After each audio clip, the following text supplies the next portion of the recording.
3 वर्ष नपुग्दै अब 2 वर्षमा इलेक्सनमा जान्न त्यो पैसा जुन जनता बचाउने पैसा थियो अब त्यो इलेक्सनमा ओलीजीको नाक बचाउनेतिर हामी लग्न आयौँ।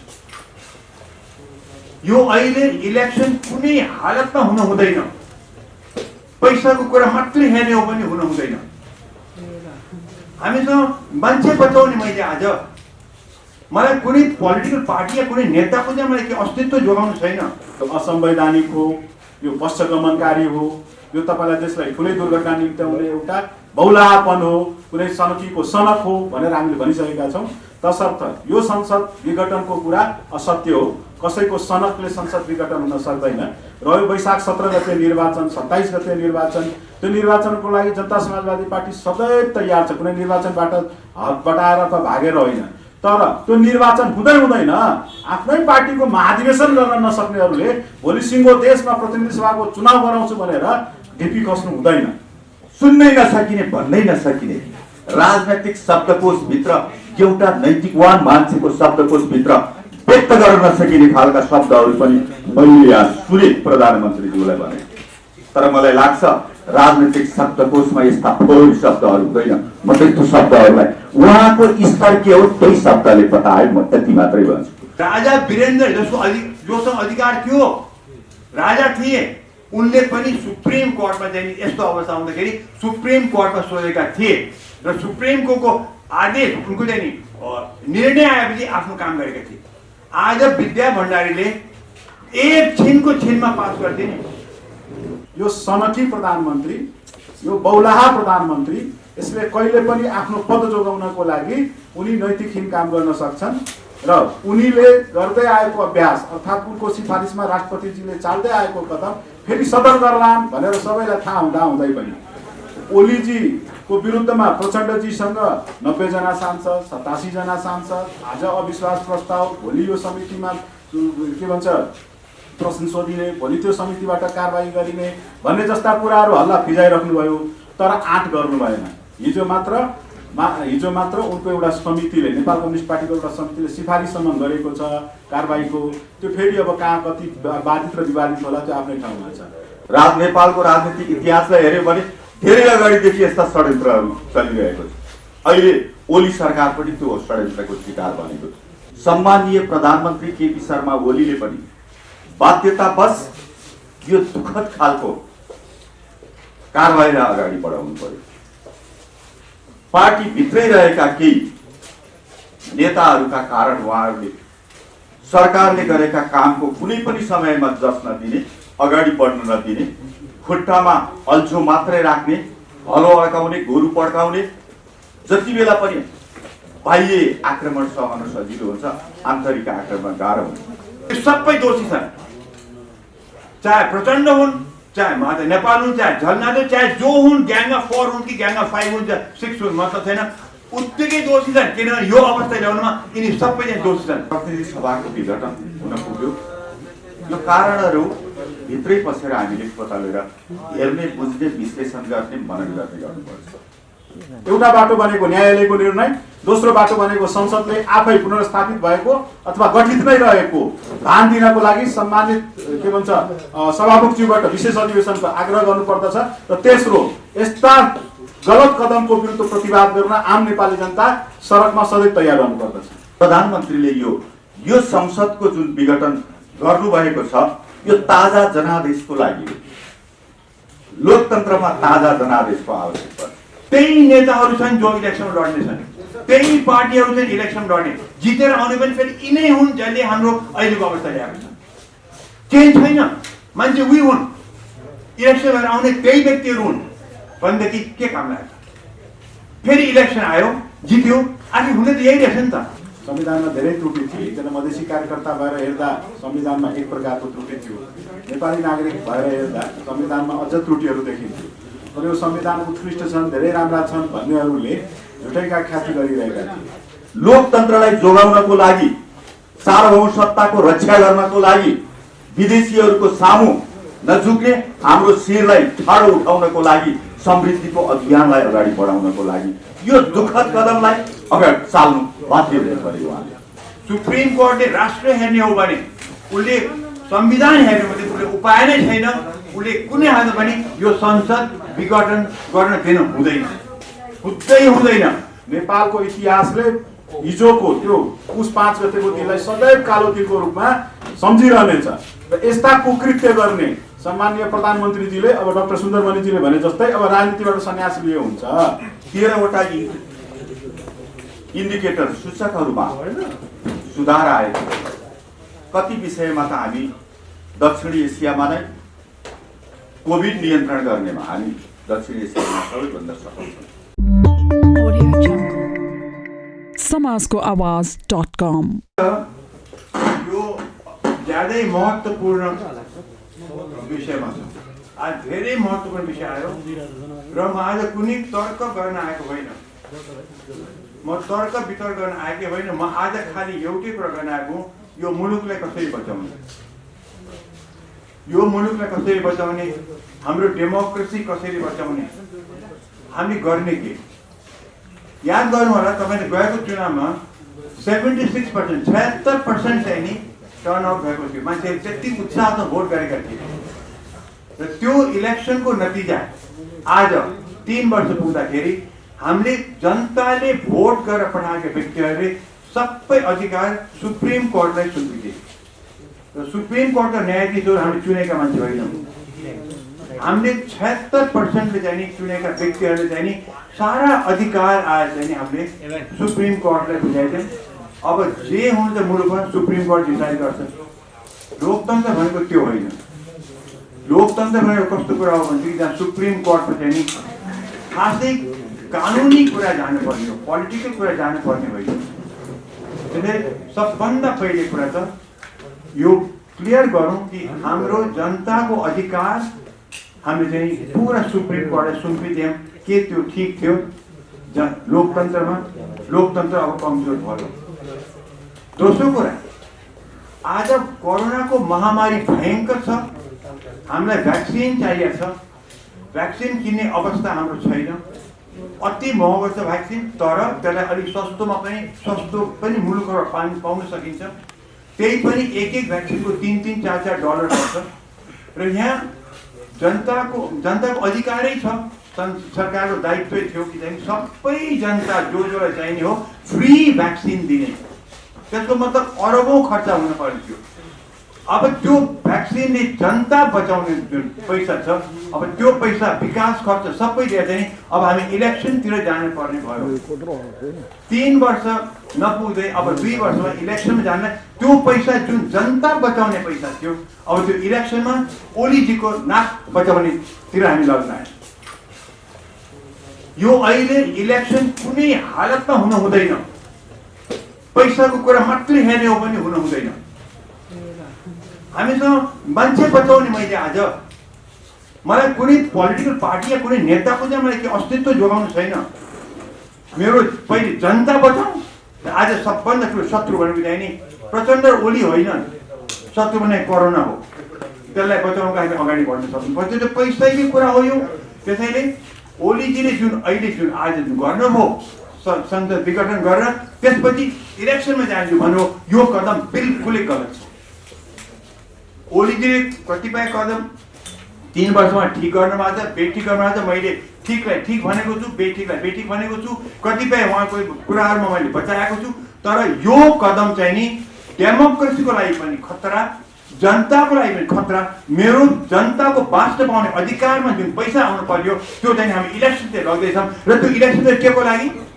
त्यही नेताहरू छन् जो इलेक्सनमा लड्नेछन्, त्यही पार्टीहरू छन् इलेक्सन लड्ने। जितेर आउने पनि फेरि यिनै हुन् जसले हाम्रो अहिलेको अवस्था ल्याएको छ। चेन्ज छैन, मान्छे उही हुन्। इलेक्सन भएर आउने त्यही व्यक्तिहरू हुन् भनेदेखि के काम लाग्छ? फेरि इलेक्सन आयो, जित्यो, आखिर हुने त यही रहेछ नि त। 2/3 सरकार बनाउँदाखेरि पनि यो अवस्था छ भनेदेखि अनि अब आउने चाहिँ नि चाहे त्यो 1/3 होस् कि 5/3 होस् कि 3/3 के मतलब हो हामीलाई? आखिरमा मान्छेको मन चेन्ज नहुँदासम्म के हुँदो रहेछ? बिल्कुल गलत। अब ओलीजीले त गलत गरे ठिक छ, तर राष्ट्रपतिको त्यत्रो ठुलो गलत कसरी हो? राष्ट्रपतिले कमसेकम आफ्नो पदको मर्यादा राख्नको लागि, आफ्नो पद बचाउनको लागि, आफ्नो मान बचाउनको लागि पनि त्यो ओलीजीले पठाएको प्रस्ताव राख्नु पर्थ्यो, केही दिन सर्वोच्चमा पठाउनु पर्थ्यो, जुन पहिले राजा वीरेन्द्रले गरेका थिए। राजा वीरेन्द्र जोसँग अधिकार थियो, राजा थिए, उनले पनि सुप्रिम कोर्टमा चाहिँ यस्तो अवस्था आउँदाखेरि सुप्रिम कोर्टमा सोधेका थिए र सुप्रिम कोर्टको आदेश उनको चाहिँ निर्णय आएपछि आफ्नो काम गरेका थिए। आज विद्या भण्डारीले एक छिनमा पास गरिदिने, आफ्नो सल्लाहकारसँग गरेर हुँदैन।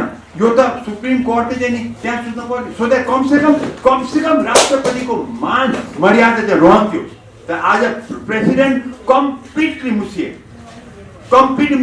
हुन त विद्या भण्डारी कम्प्लिटली चाहिँ पोलिटिक्समा एकदम मुसिया हुन्, तर अहिले आए चाहिँ नि राष्ट्रपतिको पदै चाहिँ खत्तम भइदियो। सो यो यति ठुलो गल्ती भएको छ। अब कुरा आउँछ ओलीजीले चाहिँ नि यो जुन गर्नुभएको छ, अब भइगयो, भोलि चाहिँ नि सुप्रिम कोर्टले अब के गर्छ भन्ने कुरा आउँछ। सुप्रिम कोर्टले अर्को उपाय नै छैन। सुप्रिम कोर्ट कसैको दबावमा छैन भनेदेखि, सुप्रिम कोर्टले विशुद्ध न्याय हेर्ने हो भने, सुप्रिम कोर्टले राष्ट्र हेर्ने हो भने, उसले संविधान हेर्ने भने उसले उपाय नै छैन। उसले कुनै हालमा पनि यो संसद विघटन गर्न दिन हुँदैन। किनभने सुप्रिम कोर्टले हेर्छ के भनेदेखि लेटर अफ द ल, संविधानमा के लेखिया छ, त्यो लेखेको मर्म के थियो, लेख्या र मर्म त्यो बेलाको नेपालको हो। आजको परिस्थिति चेन्ज हुन सक्छ र सुप्रिम कोर्टले गर्दाखेरि लेटर अफ द ल पनि हेर्ने, कानुन पनि हेर्ने, मर्म पनि हेर्ने, तर मुलुक बचाउनेतिर पनि सुप्रिम कोर्टले हेर्नै पर्छ। मुलुकको जनताको लागि हो सुप्रिम कोर्टले काम गर्ने।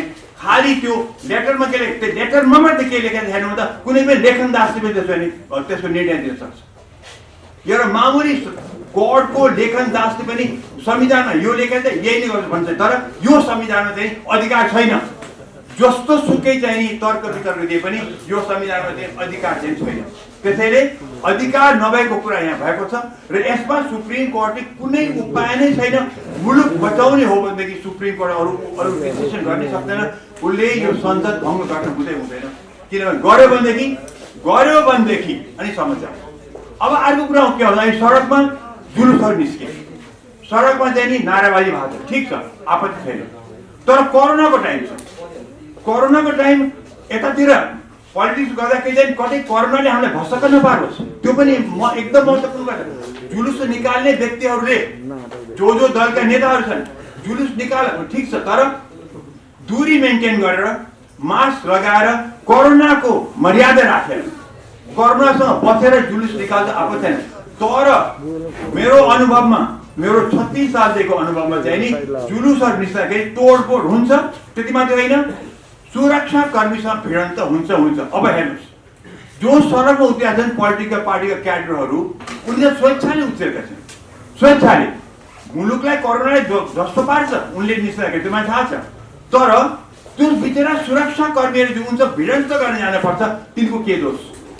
हामी सुरक्षा कर्मीलाई किन चाहिँ यस्तो समस्या पार्ने? त्यसैले योमा जो सडकमा उत्रिनुहोस्, आपत्ति छैन, तर कुनै हालतमा पनि त्यो सुरक्षा कर्मीसँग भिडन्त गर्ने काम चाहिँ नगरिदिनु होला। किनभने त्यो बिचरा सुरक्षा कर्मीहरूको कुनै यसमा हात छैन। उनलाई र उनको परिवारलाई चाहिँ कोरोनाले ध्वस्त पार्ने काम हामी नगरौँ। ती गरिब छन्, तिनलाई सरकारले हेर्नेवाला पनि छैनन्। त्यसैले चाहिँ नि हामी जनताले हेर्नु पर्ने छ। र अर्को कुरा तपाईँले भन्छ, जो सडकमा उत्रिएका छन् अलिकति संयम राख्नुहोस्। आखिरमा यो त गएर टुङ्गिन त सुप्रिम कोर्टमै हो। यो सडकबाट आजको दिनमा सडकबाट टुङ्गिने कुरा होइन। त्यसै धैर्य गरौँ। हामी साङ्केतिक जुलुस निकाल्नु, साङ्केतिक नाराबाजी पनि गरौँ, तर सुप्रिम कोर्टको छिटोमा छिटो चाहिँ निर्णयलाई पर्खौँ। र मेरो विचारमा त्यो निर्णय कम्प्लिटली भन्छ, निर्णयले चाहिँ संसद विघटन गर्न हुँदैन भन्छ। तर त्यसपछि केही गरेर सुप्रिम कोर्टले ओलीकै लाइनमा गएर विघटन गर भन्दैदेखि अनि त्यस बेलामा चाहिँ नि म तपाईँलाई बताउँछु, अहिले कोरोना होस् कि नहोस्, त्यस बेलामा पक्की मुलुकमा दन्दने आगो चाहिँ बल्छ। यो पक्का कुरा छ। त्यसैले सुप्रिम कोर्टले पनि यो कुरा विचार गरेर आफ्नो निर्णय गरोस्। उसलाई मैले गर्न खोजे होइन, इन्फ्लुएन्स गर्न खोजे होइन, खालि भन्न खोजे कि मुलुकको हित पनि हेरेर तपाईँले निर्णय गर्न सक्नुपर्छ। र यो पनि मलाई थाहा छ कि आज तपाईँलाई त्यो गर्नलाई कुनै बाधा छैन कि संविधानमा डाइरेक्टली यो ओलीजीलाई यो अधिकार छैन कि सङ्गठन यो संविधान यो संसद विघटन गर्ने र इनफ्याक्ट यही प्रधानमन्त्रीले संसद विघटन गर्छन् भनेरै चाहिँ नि यो क्लज चाहिँ नि यो राखिएको छ संविधानमा र यो अधिकार नदिएको कारण पनि त्यही हो। त्यसैले यो अब ओलीजीले अहिले केही समय पर्खायो के भन्छ र उहाँलाई यो गरेको कारण के भने उहाँलाई उहाँको विरोधमा नि त्यहाँ अविश्वासको प्रस्ताव आउँदैछ भन्छ त्यो त देखियो पक्कै देखियो तर त्यो त सामना गर्न सक्नु पर्थ्यो यसरी भाग्ने होइन नि। ओली जस्तो चाहिँ नि एउटा त्यस्तो खम्बा जस्तो प्रधानमन्त्रीले चाहिँ नि ओ सामना गर्नु पर्थ्यो र हेर्नुहोस् संसदमा हार्नु कुनै बेइज्जत हुँदैन तर अब पार्टीले निष्कासन गर्छ निष्कासनको दाग लाग्यो त त्यो त ठुलो दाग हो नि त त्यो किन नबुझ्या त्यो माहिर पोलिटिसियनले संसदमा गएर हार्नु जित्नुमा कुनै ठुलो कुरा छैन त्यो चाहिँ त इज्जत पनि होइन बेइज्जत पनि केही पनि होइन त्यो त चल्तीको कुरा हो। तर अब पार्टीमा जुन यो पार्टी बस्दैछ कम्युनिस्ट पार्टीको उसले त डेफिनेटली चाहिँ अनुशासनमा चल्छ भनेको छ र त्यसमा एउटा त निष्कासनै हो। अब ओलीमा चाहिँ यत्रो चाहदार उसले दाग लाग्नु छ त उसले त फेस गरेर हुन्थ्यो नि फेस गर्नुपर्छ नि आएको छ भने फेस गर्न सक्नुपर्छ त्यो पनि नगर्ने अनि लुसुको चाहिँ अर्को बाटो अप्नाउने जुन बाटो चाहिँ नि मुलुकलाई चाहिँ ध्वस्त पार्ने अवस्थामा गइरहेको छ। मैले यसको त तर्कै बुझिनँ त्यही पार्टी हुन् त्यही मान्छे इलेक्सनमा जाने हुन् त्यही नेता हुन् यही अवस्था हुने यही मान्छेले कोही घुम्ने मेचमा घुमाइरहेर के फाइदा हुन्छ हामीलाई यो चाहिँ नि मैले बुझ्न सकिनँ के। त्यसैले चाहिँ नि अहिले मुलुक धेरै ठुलो सङ्कटमा परेको छ र यो पनि तपाईँ बताइदिउँ यसको चाहिँ नि हामी दोषीहरू हेर्ने हो भनेदेखि कोही पनि यो यसबाट चाहिँ छुटकारा पाउन सक्दैन।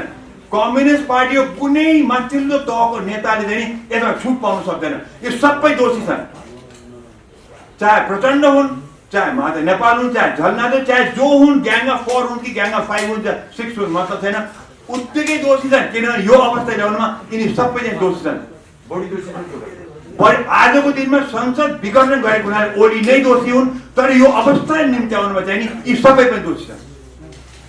प्रक्रियामा यो आजै युद्ध पुग्नुमा पनि दोष छैन किनभनेदेखि एउटा बताउँ हरिणलाई पनि बाघले लखट्दै गयो भनेदेखि एक पोइन्टमा कोहीले जब हरिण थाहा छ कि म मर्छु भने परेपछि उसले पनि थाहा छ मर्छु भनेर पनि उसले सिङले चाहिँ बाघमाथि अट्याक गर्छ र ओलीले चाहिँ घ्याक्दै ग्याङ अफ 4ले घ्याक्दै ल्याए चाहिँ त्यो भित्तामा पुर्याएपछि उसले चाहिँ हरिणले गएर बाघमा अट्याक गरेको।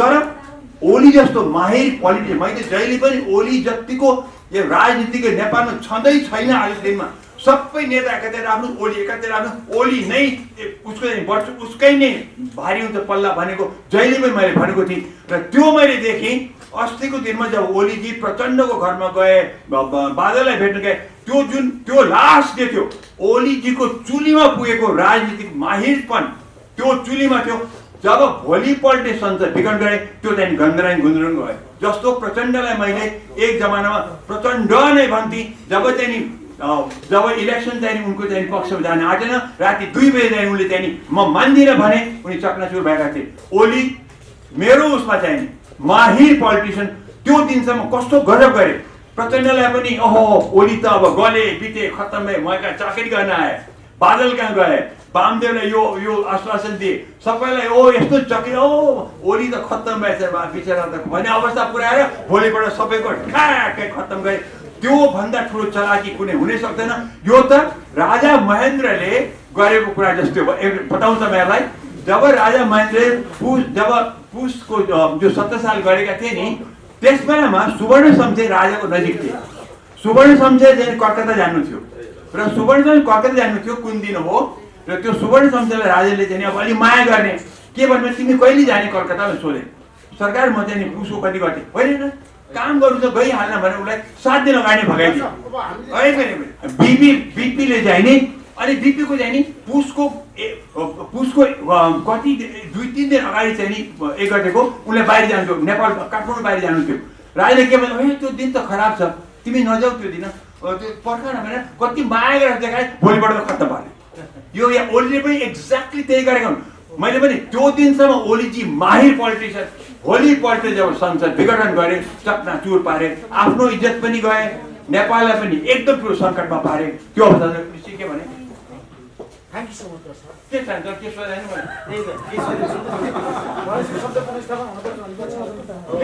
होइन इलेक्सनमा जानै सक्दैन जानै हुँदैन के कुरा गरे भने सुरुमै भन्दिनँ इलेक्सनमा जाने कोरोनाको लागि पैसा म छुटा भ्याक्सिनको लागि कि म आज इलेक्सन लड्न जाउँ म यी पोलिटिसियनलाई यही आउने हुन् चुनिएर यही पार्टी हुन् यही नेता हुन् यही अवस्था हाम्रो घुम्ने मेचमा अन्धो मान्छे बनाएको भइसक्यो यहाँ त यदि सुप्रिम कोर्टले संसद पुनर्स्थापना गरिदिएन भनेदेखि देशमा राजनीतिक सङ्कट उत्पन्न हुन्छ सङ्कटकाल लाग्छ सङ्कटकाल त कुनैमा पनि लाग्दैन अब ओलीजीको हातमा के छ भनेदेखि या त उनले चाहिँ नि सुप्रिम कोर्टले भनेको कुरा मान्न खुसुक्कै चाहिँ नि सन्यास अघि नै सन्यास लिनुपर्छ सबै अब त अब ओलीजीको चाहिँ नि पोलिटिकल करियर त धेरै छैन न त यिनीको यतापट्टि उत्तरका पनि प्रचण्ड छ अब सबै सन्यास दिनै पर्छ किनभने अब युवालाई छोड्नुपर्छ अब यिनीहरू चाहिँ यो जसले यो हाम्रो यो अवस्था ल्याए अब यिनले चाहिँ अब यो माथिका यता कम्युनिस्ट पार्टीका प्रचण्ड हुन् कि माधव नेपाल छन् यी सबै अब सन्यास लिनै पर्छ ओलीले पनि अब लिएको उपाय छैन किनभनेदेखि यिनीहरूले हाम्रो देशलाई झ्याल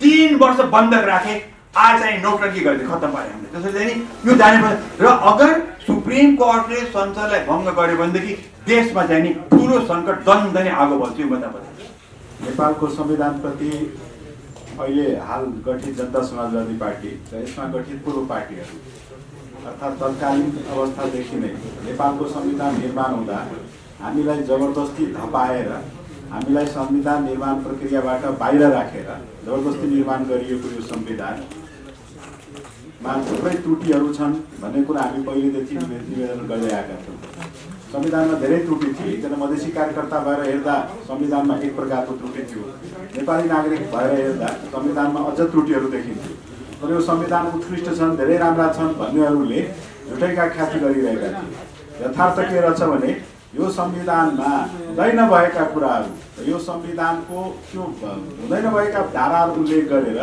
यो संविधानले नै प्रतिनिधि सभाले नै निर्वाचित गराएका एकजना राष्ट्रपतिजीले आफ्ना प्रधानमन्त्रीको अधिकार प्रधानमन्त्रीको सल्लाहमा संसद विघटन गरिदिए आश्चर्य त के लाग्यो भने यसका सबै दोषी रहेछन् खास गरेर प्रचण्डजीहरू पनि दोषी हुनुहुँदो रहेछ नेपाल कम्युनिस्ट पार्टी नै दोषी थियो नेपाली काङ्ग्रेस पनि दोषी थियो र ओलीजीले त त्यो दोषको ठिकै लिनुभयो नेपाली काङ्ग्रेस कहाँ दोषी थियो भने पछिल्लो 3 वर्षदेखि कानमा तेल हालेर प्रमुख प्रतिपक्षी त प्रतिपक्षी पार्टी हामी पनि छौँ तर प्रमुख प्रतिपक्षी पार्टी कानमा तेल हालेर सुतिरहेको थियो र उसले कुनै कुकृत्य देखेन कुनै कुकृत्यको बारेमा ओलीजीको कुकृत्यको बारेमा टर्कारो रूपमा सडकमा आएर उसले विरोध गरेको अथवा संसदमै कुनै तार्किक विरोध गरेको नेपाली जनताले हेर्का पाउन सकेन नेपाल कम्युनिस्ट पार्टी त कहाँसम्म दोषी थियो भने पछिल्लो 3-4 महिनादेखि सबैलाई थाहा थियो यो सनकी प्रधानमन्त्री यो बौलाहा प्रधानमन्त्री यसले कहिले पनि आफ्नो पद जोगाउनको लागि उनी नैतिकहीन काम गर्न सक्छन् र उनीले गर्दै आएको अभ्यास अर्थात् उनको सिफारिसमा राष्ट्रपतिजीले चाल्दै आएको कदम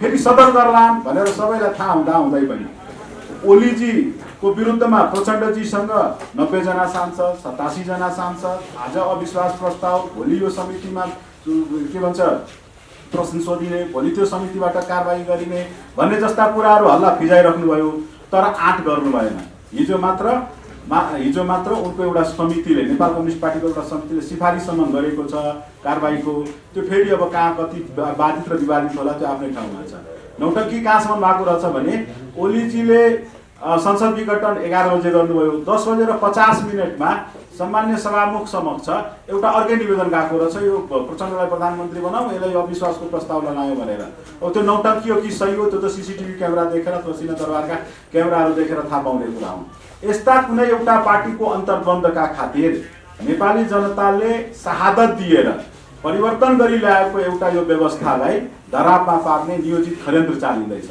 जनता समाजवादी पार्टी यो असंवैधानिक हो यो पश्चगमनकारी हो यो तपाईलाई देशलाई ठुलै दुर्घटना निम्त्याउने एउटा बौलाहापन हो कुनै सनकीको सनक हो भनेर हामीले भनिसकेका छौँ तसर्थ यो संसद विघटनको कुरा असत्य हो कसैको सनकले संसद विघटन हुन सक्दैन रह्यो वैशाख 17 गते निर्वाचन 27 गते निर्वाचन त्यो निर्वाचनको लागि जनता समाजवादी पार्टी सदैव तयार छ कुनै निर्वाचनबाट हात बटाएर त भागेर होइन तर त्यो निर्वाचन हुँदैन आफ्नै पार्टीको महाधिवेशन गर्न नसक्नेहरूले भोलि सिङ्गो देशमा प्रतिनिधि सभाको चुनाव गराउँछु भनेर ढिपी खस्नु हुँदैन अबको कदम भनेको सम्माननीय सभामुख समक्ष छ। श्रीलङ्कामा पनि यस्तै कदम आएको थियो। श्रीलङ्कामा यसरी नै संसद विघटन गरिएको थियो, तर सम्मानित संसदले आफ्नो अधिकार प्रयोग गरेर सभामुखले संसद बसाएपछि संसद जीवित रह्यो। त्यहाँको सम्मानित सर्वोच्च अदालतले पनि पछि त्यसलाई के भन्छ सदर गरिदियो। त्यसरी नै हाम्रो निवेदन त के छ भने सम्माननीय सभामुखज्यूले आफ्नो अधिकार प्रयोग गरेर सार्वभौम सत्ता सम्पन्न संसदको अधिकार प्रयोग गरेर नेपालकै संविधानको धारा 103 को 2, 3 यी धाराहरू प्रयोग गरेर अविलम्ब संसद बोलाउनु पर्दछ, विशेष संसद बोलाउनु पर्दछ र त्यो विशेष संसदको जानकारी मात्र गराउने हो राष्ट्रपतिजीलाई। उनीसँग अनुमति लिनु पर्दैन, जानकारी मात्र गराउने हो। र संसदले गरेका ती निर्णयहरू संसद सार्वभौम सत्ता सम्पन्न संसदले अगर आफ्नो विघटनको घोषणा गर्छ भने हो तत्क्षण विघटित हुने हो, आफू जीवितै रहेको घोषणा गर्छ भने ऊ जीवितै रहने हो, आफू त्यो संसदले आफू प्रधानमन्त्री फेरेको घोषणा गर्छ भने प्रधानमन्त्री फेरिने हो, उसले संविधान संशोधनको घोषणा गर्छ भने विधिको तरिकाले संविधान पनि संशोधन हुने हो। तसर्थ संसद गठित छँदैछ, संसद छँदैछ भन्ने भान दिनको लागि पनि सम्माननीय सभामुखज्यूले संसदको बैठक अविलम्ब बोलाउनु पर्दछ। यी र यस्ता सब नौटङ्कीहरू बन्द गर्नुपर्दछ। नेपालको इतिहासले हिजोको त्यो पुस 5 गतेको दिनलाई सदैव कालो दिनको रूपमा सम्झिरहनेछ र यस्ता कुकृत्य गर्ने सम्माननीय प्रधानमन्त्रीजीले अब डाक्टर सुन्दरमणिजीले भने जस्तै अब राजनीतिबाट सन्यास लिए हुन्छ। उनी राजनीतिबाट सन्यास लिएर अब अवकाश प्राप्त गरे हुन्छ। उनी 2-4 महिना अझ प्रधानमन्त्री रहन पाऊँ, अझै राम्रा चिल्ला गाडीमा चढ्न पाऊँ, सुख सयल गर्न पाऊँ भन्ने एउटा बौलाहापन र एउटा सनकका खातिर सिंहको देशलाई धरापमा पार्न सकिन्न। हामीलाई धेरै पहिलादेखि थाहा थियो, हामीले त भन्दै आएका थियौँ। तर नेपाल कम्युनिस्ट पार्टीले बुझ्न नसकेको कुरो, उनी एकजना अपराधी व्यक्तिलाई दण्ड गर्न सक्ने जानकारी हुँदाहुँदै पनि एकजना अपराधी व्यक्तिलाई संरक्षित गरिरह्यो। आजसम्म त सबैलाई थाहा त के छ भने सिंहको नेपालको 2/3 झन्डै 2/3 भएको प्रधानमन्त्रीले पो संसद विघटन गरेको रहेछ। झन्डै 2/3 बहुमत भएको प्रधानमन्त्रीले पो के भन्छ निर्वाचनको मिति घोषणा गरेको रहेछ। यी सब गलत हुन्। यसका विरुद्ध प्रतिवाद गर्न जनता समाजवादी पार्टीले त आफ्ना सारा पार्टी पंक्तिलाई निर्देशित गरिसकेको छ। आम जनतालाई पनि हामीले आह्वान गर्छौँ, हामी आन्दोलनमै छौँ। यो त सम्मानित सर्वोच्च न्यायालयप्रति हाम्रो विश्वास छ। न्यायालयका ढोकामा पनि थुप्रै रिट निवेदनहरू परेका छन्। न्यायालयले यसका अन्तिम निरूपण गर्लान्। तर न्यायालय भन्दा पनि राजनीतिक निर्णय एक प्रकारको तपाईँलाई ठुलाउँदो रहेछ। मैले 3टा बाटो भने, एउटा बाटो भनेको न्यायालयको निर्णय, दोस्रो बाटो भनेको संसदले आफै पुनर्स्थापित भएको अथवा गठित नै रहेको भान दिनको लागि सम्मानित के भन्छ सभामुखज्यूबाट विशेष अधिवेशनको आग्रह गर्नुपर्दछ। र तेस्रो यस्ता गलत कदमको विरुद्ध प्रतिवाद गर्न आम नेपाली जनता सडकमा सधैँ तयार रहनुपर्दछ। प्रतिनिधि सभाको विघटन हुन पुग्यो। यो कारणहरू भित्रै पसेर हामीले पत्ता हेर्ने, बुझ्ने, विश्लेषण गर्ने, मनन गर्नुपर्छ। झन्डै 2/3 बहुमतको नेकपाको सरकारले राष्ट्र निर्माणको अभियानमा अगाडि बढाइरहेको थियो। समृद्ध नेपाल, सुखी नेपाली निर्माण गर्ने अभियानमा निर्माणका प्रशस्त आयामहरू, जनतासँग सरोकारका, जनताका सुविधाका, समृद्धिका आयामहरू थप्दै लगिरहेको थियो। 13वटा इन्डिकेटर सूचकहरूमा सुधार आएको। कति विषयमा त हामी दक्षिणी एसियामा नै कोभिड नियन्त्रण गर्नेमा हामी दक्षिण एसियामा सबैभन्दा सफल छौँ। समृद्धिको अभियानमा पनि हामी अगाडि बढिरहेका छौँ। आर्थिक वृद्धि कहिले पनि भएको थिएन। 7% राष्ट्रिय आय, त्यो अवस्थामा हामी पुगेका थियौँ। यो कोभिडले सताइरहेको बेलामा पनि झन्डै 5% को हाराहारीमा राष्ट्रिय आयको अवस्था छ। हामी अगाडि बढिरहेको अवस्था थियो। तर यसलाई हामीले दुर्भाग्य मान्नुपर्छ, नेपालको राजनीतिको दुर्भाग्य मान्नुपर्छ। यो अहिले मात्रै होइन, हामीले 15 सालदेखिको इतिहासलाई हामीले हेऱ्यौँ भने पनि प्रधानमन्त्रीहरूले कति समयमा बाध्यतावश पनि उनीहरूले आन्तरिक र बाह्य समस्याहरू झेल्दै आइरहेको, प्रतिनिधि सभा संसद विघटनको निम्ति बाध्य भएको अवस्था हामीले देखिरहेका थियौँ। अहिले सम्माननीय प्रधानमन्त्री केपी शर्मा ओलीले पनि बाध्यतावश यो दुःखद खालको कारबाहीलाई अगाडि बढाउनु पर्यो। पार्टी भित्रै रहेका केही नेताहरूका कारण उहाँहरूले सरकारले गरेका कामको कुनै पनि समयमा जस नदिने, अगाडि बढ्न नदिने, खुट्टामा अल्छो मात्रै राख्ने, हलो अड्काउने, गोरु पड्काउने, जति बेला पनि बाह्य आक्रमण सहन सजिलो हुन्छ, आन्तरिक आक्रमण गाह्रो हुन्छ। किन भन्ने आउला, तर नेपालको राजनीतिमा सबै पार्टीहरूमा यो छ। नेपालको राजनीतिक इतिहासलाई हेऱ्यो भने धेरै अगाडिदेखि यस्ता षड्यन्त्रहरू चलिरहेको छ। अहिले ओली सरकार पनि त्यो षड्यन्त्रको शिकार बनेको छ। बाध्य भएर उहाँले एउटा दुःखद कडा कदम चाल्नु पर्यो। वास्तवमा यो राष्ट्रलाई जोगाउनको लागि, लोकतन्त्रलाई जोगाउनको लागि, सार्वभौम सत्ताको रक्षा गर्नको लागि, विदेशीहरूको सामु नझुक्ने, हाम्रो शिरलाई ठाडो उठाउनको लागि, समृद्धिको अभियानलाई अगाडि बढाउनको लागि यो दुःखद कदमलाई अगाडि चाल्नु बाध्य हुने पर्यो उहाँले। यदि त्यस्तो नगर्ने हो भने अब योभन्दा पछाडिका सीन करिब करिब कब्जामा जाने, सार्वभौम सत्ताको रक्षा नहुने, कसैको इसारामा खेलमा दौडिने, समृद्धिका अभियानहरूलाई अवरुद्ध पार्ने यो परिस्थिति टड्कारो रूपमा देखिएको छ। भोलिको सिलले स्टेप बाई स्टेप ती कुराहरू हामीलाई बताएको छ। कब्जा निरङ्कुशताको दाउ कसैले खेल्दैछ, त्यसैलाई रोक्नको लागि, लोकतन्त्रलाई बचाउनको लागि, जनतालाई बचाउनको लागि उहाँले यो दुःखद कदम अगाडि बढाउनु भएको। अब यो संवैधानिक छ कि छैन भन्ने विषयमा संविधानले बताएको छ, यो त प्रधानमन्त्रीको विशेष अधिकारको कुरा हो। संविधानको धारा 85 ले त्यही कुरा किटान गरिदिएको छ। संविधानको धारा 76 को 7 ले यही विषयलाई प्रधानमन्त्रीले विघटन गर्न सक्छ भन्ने विषयलाई किटान गरिदिएको छ। प्रधानमन्त्रीले यो संसदको जुन विघटन गर्नुभएको छ यो ताजा जनादेशको लागि हो। लोकतन्त्रमा ताजा जनादेशको आवश्यक पर्छ। यदि धमिलो आयो, प्रश्नहरू कतैबाट उठ्यो भने जनताको बीचमा जाने कुरा त लोकतान्त्रिक प्रक्रिया हो। यो संविधानले दिएको संवैधानिक प्रक्रिया हो। संसारमा चलिआएको, जता पनि जुनसुकै लोकतान्त्रिक समाजमा चलिआएको प्रक्रिया हो। त्यही प्रक्रियालाई ताजा जनादेशको लागि उहाँले अहिले यो एउटा कदम अगाडि बढाउनु भएको छ। क्षणिक रूपमा हेर्दा यसले हामीलाई सङ्कट पारे। म पनि एउटा सांसद हो, 3 वर्ष पनि भएको छैन। म प्रतिनिधि सभाको सदस्य निर्वाचित भएर आएको। मलाई पनि 5 वर्ष पुगोस्, मेरो कार्यकाल यति काम गर्नुपर्ने छ भन्ने मलाई पनि लागिरहेको थियो। तर मलाई अहिले त्यो भन्दा पनि ठुलो कुरा भनेको राष्ट्र हो, जनता हो, संविधान हो, लोकतन्त्र हो। त्यसको रक्षाको निम्ति उहाँले गरिरहनु भएको छ। यहाँ कति साथीहरूले सुन्नै नसकिने, भन्नै नसकिने राजनैतिक शब्दकोशभित्र एउटा नैतिकवान मान्छेको शब्दकोशभित्र व्यक्त गर्न नसकिने खालका शब्दहरू पनि मैले यहाँ सुने प्रधानमन्त्रीज्यूलाई भने। तर मलाई लाग्छ राजनैतिक शब्दकोशमा यस्ता फोहोर शब्दहरू हुँदैन। म त्यस्तो शब्दहरूलाई उहाँको स्तर के हो त्यही शब्दले बताए, म त्यति मात्रै भन्छु। उहाँको उद्देश्य के हो त्यही शब्दले बताए, हैसियत के हो त्यही शब्दले बताए। म ती शब्दहरू प्रयोग नगरौँ, तपाईँहरू सबैले सुनिबस्नु भएको छ। तर हामी ढुक्कसँग यति कुरा भन्न सक्छौँ, राष्ट्रलाई जोगाउनको लागि यो एउटा दुःखद कदमलाई अगाडि सार्नु पर्यो, लोकतन्त्रका लागि अगाडि सार्नु पर्यो। ताजा जनादेश प्रश्न उठ्यो, साहसी मानिसले आफ्नो नैतिकताको लागि उठेका प्रश्नहरूको जवाब दिनुपर्छ ताजा जनादेशबाट। त्यसैको लागि यो अगाडि बढेको विषयहरू हो। म यति नै कुराहरू राख्छु। धन्यवाद। चुनाव हुन्छ। चुनाव वैशाखको कति 17 गते र 27 गते 2वटा चरणमा चुनाव गर्ने कुरा गरेको छ। निर्वाचन हुन्छ, हामी निर्वाचनमा जान्छौँ, फेरि पनि हामी जनादेश प्राप्त गर्छौँ। हामीलाई यसमा कुनै चिन्ता छैन। अलिकति अप्ठ्यारो त महसुस भएको छ, खुसी त भयो।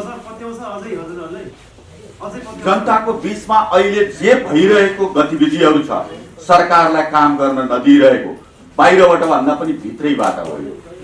अघि नै ग्याङ अफ 4, ग्याङ अफ 5, 6 भन्नुभएको छ, त्यही ग्याङबाट हो सरकारलाई काम गर्न नदिए।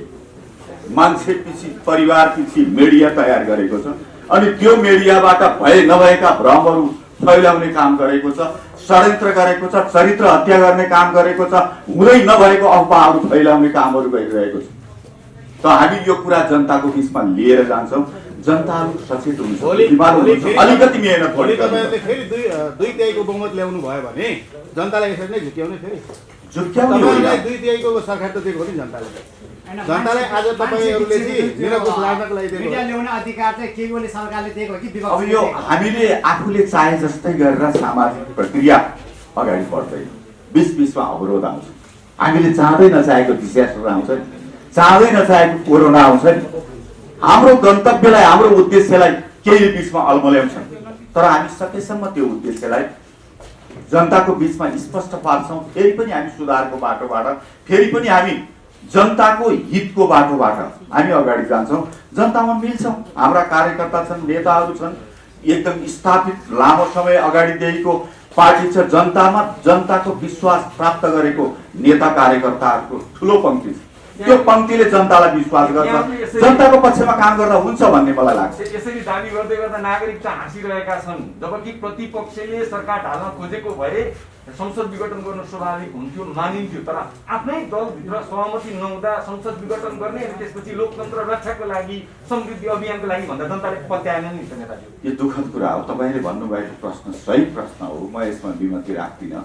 मैले भनिहालेँ, आन्तरिक षड्यन्त्रका कारण यो एउटा समस्याहरू आएको हो। यो हामीले यसलाई स्वीकार गर्छौँ, एकदमै ठुलो। बाहिरी त्यति ठुलो आक्रमण होइन, बाहिरकोले त चाहने स्वाभाविकै हो नि, तर आन्तरिक रूपमै खिचातानीहरू, आन्तरिक रूपको एकदम गर्नै नहुने खालको तल्लो दर्जाको षड्यन्त्रको कारणले यो परिस्थिति आएको हो। हामी जनताको बिचमा जान्छौँ, बढी मेहनत गर्नुपर्छ। ठिक छ, जनताले जे जनादेश प्राप्त गर्नु दिनुहुन्छ हामीलाई, हामी त्यसलाई स्वीकार गर्छौँ। हामीलाई विश्वास छ जनताले फेरि पनि हामीलाई अवसर दिनुहुन्छ। समृद्धि अभियानको कुरा गर्नुभयो होइन, समृद्धि अभियान त अब त पूर्ण विराम लाग्यो नि, किनकि समृद्धिको लागि जुटाएको बजेट त निर्वाचनमा लगानी गर्नुपर्ने भयो। अर्को कुरा, यहाँले समृद्धि र लोकतन्त्रका लागि पटक पटक त्यो शब्द उच्चारण गर्नु भएको छ। समृद्धि र लोकतन्त्रका लागि नेपालको व्यवस्थापिका संसदबाट भयो, त्यही भएर विघटन गरियो। जवाफ यही हो। परिणाममा त्यही भन्नु पर्यो। त्यो भित्रको केही चलखेल बाधक भयो नि, गलत खालको क्रियाकलाप बाधक हुन पुग्यो त्यस्तो हो। अब समृद्धिको अभियान चाहिँ रोकिँदैन, किनभने सरकारले गर्ने जे जति कामहरू छ नि अहिले अगाडि बढाइरहेको सरकारले गरिरहेको ती कामहरू त कुनै कामहरू पनि रोकिँदैन, बजेट कार्यक्रमहरू रोकिँदैन, तिनीहरू सुचारू रूपमा अगाडि जान्छ। चुनावको लागि केही छुट्याउनु पर्ने हुनसक्छ, त्यसको अर्को व्यवस्था गरेर जानुपर्छ। सरकारले सक्छ नि, विकास निर्माणको कामहरू रोकिँदैन, कार्यक्रमहरू रोकिँदैन, आयोजनाहरू रोकिँदैन। अबको चुनावमा तपाईँहरू एमाले माओवादी भएर जानुहुन्छ कि नेकपा भएर जानुहुन्छ? हामी नेकपा भएर जाने कोसिस गर्छौँ। अबको चुनावमा हामी कोसिस गर्छौँ नेकपा भएर। नेकपा नै भएर हामी निर्वाचनमा जान्छौँ, सूर्य चिन्ह लिएरै हामी निर्वाचनमा जान्छौँ। ठुलो पङ्क्तिले त्यही नेकपालाई, जसलाई हामीले नेतृत्व गर्छौँ, त्यसैले विश्वास गर्नुहुन्छ। हामी यसमा ढुक्क दृढ छौँ, एकदम विश्वासी छौँ हामी यसमा।